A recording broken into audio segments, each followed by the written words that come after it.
Hey everyone, what's up? Welcome to part 2 of the top 20 baseball cards in my collection so far. Today I'm doing 10 to 1.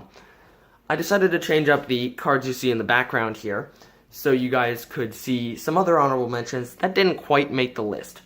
This first one here is a Tier 1 Manny Machado relic numbered 2 of 10, and I picked this up at the National Sports Collectors Convention last year because he recently got traded to the Dodgers at that time, and I wanted to get a relic of him with the orange and black because I knew he'd never go back to the Orioles. And when I saw that one, it just looked really cool, that relic.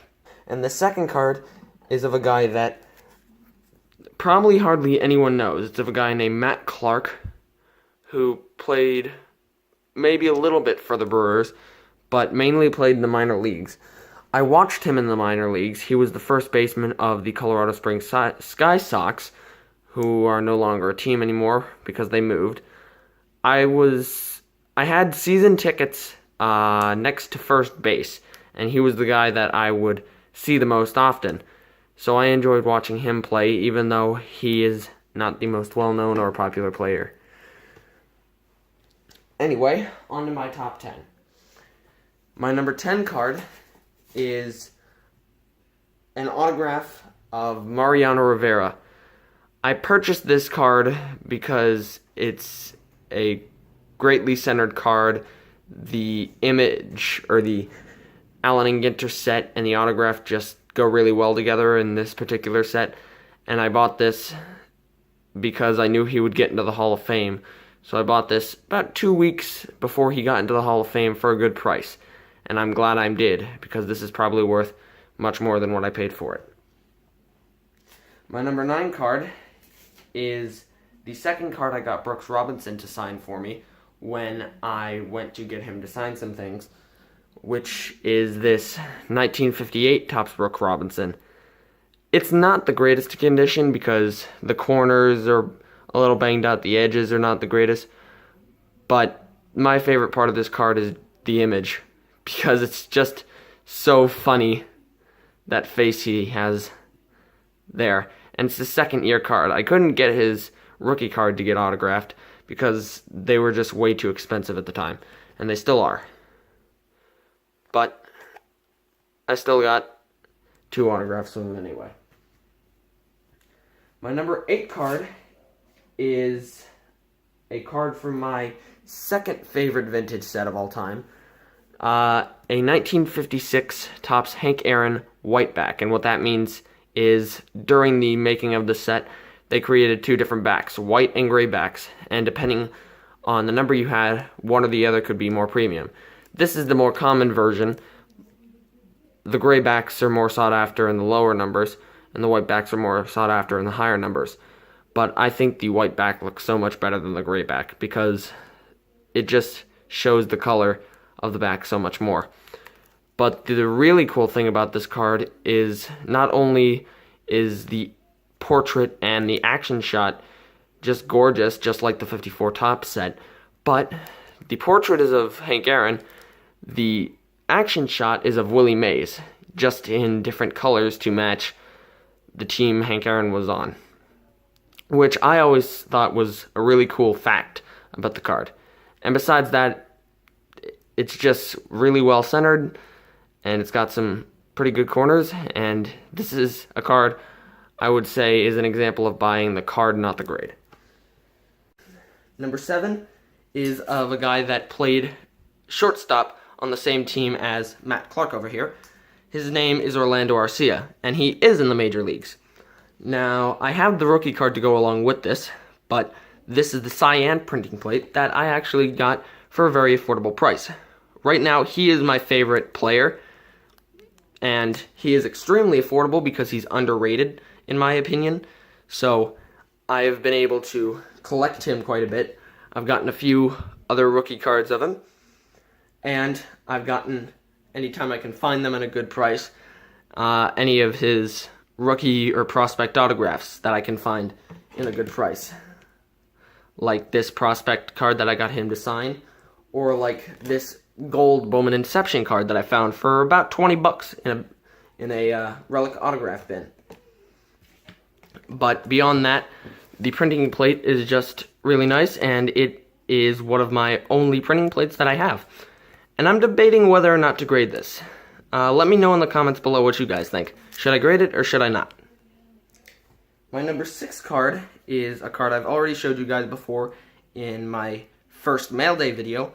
This 2013 Nolan Arenado rookie autograph, which, as I've said before, looks really nice, and I got it for a good deal. But the main reason I got this was to fix probably my biggest collecting mistake, in which I traded another autograph rookie card, except Chrome and Orange Refractor, for 2 cards of, albeit Hall of Famers, but they weren't nearly as much as his autographs are worth now. So I'm very happy I was able to get that for a good deal and fix that mistake to the best of my abilities.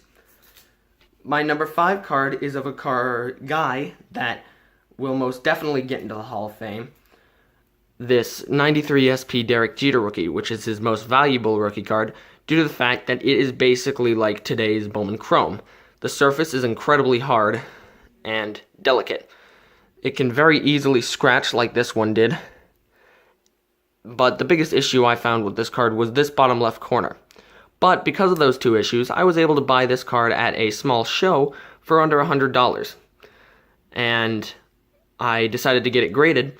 And originally I thought a 7 was not exactly the greatest, but not too long ago I looked up how much 7s are going for right now, and they're going for quite a bit. So I'm very happy to have gotten this card for under $100, and he will surely get into the Hall of Fame. My number 4 card is the best looking T206 card I've ever seen in terms of eye appeal.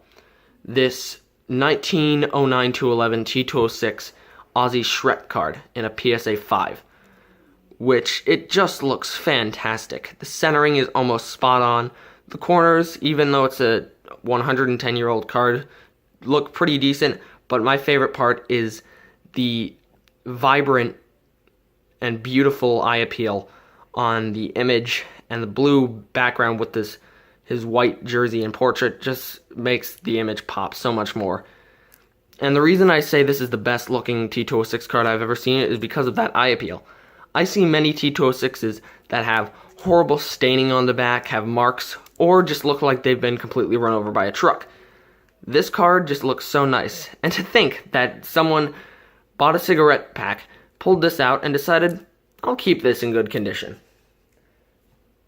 My number 3 card is my only Superfractor, but definitely my favorite. This Manny Machado 2017 Bowman Chrome Then and Now. Now, I have a small history with this card. I was originally watching it on eBay with several other watchers, but I didn't buy it because I was saving up my money for the National. So when I went to the National, I had my eyes set on other cards because I wasn't expecting to see this card on display at that convention, which it was. And it made me very worried that someone would pick it up. Luckily, the person that did pick it up were my parents, who later gave it to me for Christmas. And I am so happy they did, and I absolutely love it. And I plan on getting this transferred over to PSA because I think it'll get a 10. So, let's hope it does. My number 2 card is a card I picked up maybe about 2 weeks ago. And it has skyrocketed to one of my favorite cards because I've always wanted it, and it is extremely undervalued for the great Hall of Famer that Johnny Bench is. If not for Yogi Berra, I think Johnny Bench would be the greatest catcher of all time. And he is probably my favorite catcher of all time. And I got this at the Philly show for a good price for the grade it's in, which is a 6. And I've always wanted to get it in either a 6 or 7, get it in collect grade or investment grade. And I got it for exactly what I wanted and for a very nice price. And the centering and the eye appeal just look so nice, and the 68 top set is also another one of my favorite vintage sets of all time. So that just adds to it. But my number 1 card is a card I pulled out of a $10 pack a few years ago when I didn't know what I was doing. This 2013 Topps Chasing History autograph of Mike Trout. I pulled this out of a $10 pack, like I said, but I pulled it in the car, which is the reason it got its grade of an 8. Because by doing so, I didn't take very good care of it, and that's what caused it to get its 8 grade, because I damaged the corners, as you can see here. But I don't care. I love this card so much because I was actually trying to pull a SP rookie card of Manny Machado out of this set, and I had picked up so many packs of 2013 Topps Series 1 that I had gotten like 4 or 5 duplicates of the same people. So when I picked up the last pack that I decided I was ever going to get, because at that point I could have just picked up the card online for what I paid for all the packs. So I went into my car and decided to open it because I didn't think I would get much out of it. Little did I know that I would pull this. And it is so far the greatest pull I've ever had. And I just love it. It's such a great card, even though it's a sticker auto. And it's of the best player right now. So that has been my top 20 cards in my collection. Thank you so much for watching.